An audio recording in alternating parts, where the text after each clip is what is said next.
With that, Sean? Sure, unless anybody wants to follow up on that.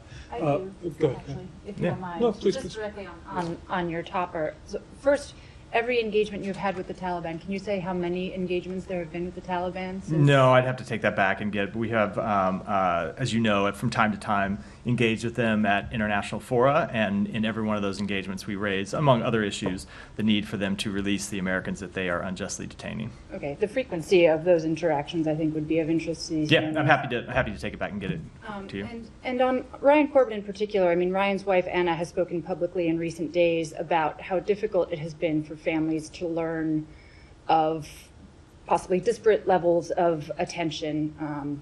Painstaking diplomacy, I think, were her words, to detainees whose profiles may not have reached the level of attention that, for example, the detainees who were being held in Russia had.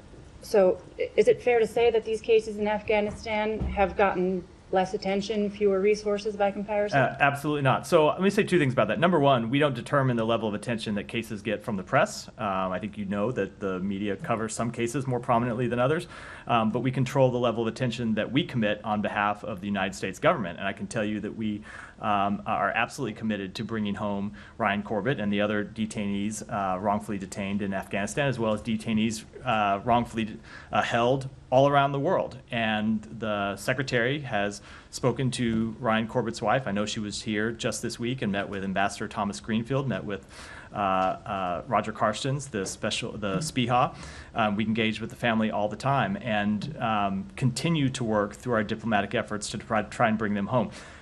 That said, I've said this before, it's impossible for me to imagine what these family members must be going through. And I assume that it is particularly painful every time they see other detainees brought home because they can't help but think about their loved ones who we weren't able to get out at that time.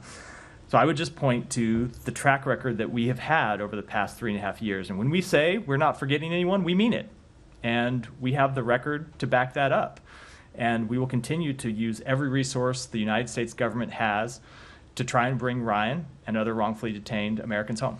I recognize it's a different spokesperson in a different building, but Anna in particular has been pained by the fact that she hasn't been able to secure a second meeting with Jake Sullivan, despite a promise he apparently made to meet with her before the State of the Union if Ryan wasn't free by then, nor has she been able to meet with President Biden. I don't know if you're in a position to say whether state steps in those instances or...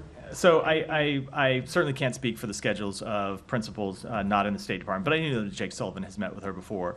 And as I said, we just held a number of meetings with her this week, and we'll continue to meet with her. We'll continue to engage with her. The Secretary has talked with her. I know that our colleagues in the White House will continue to engage with her as well as when it comes to specific schedules. Of course, I can't speak to that from here. Thank you. Sorry, Sean.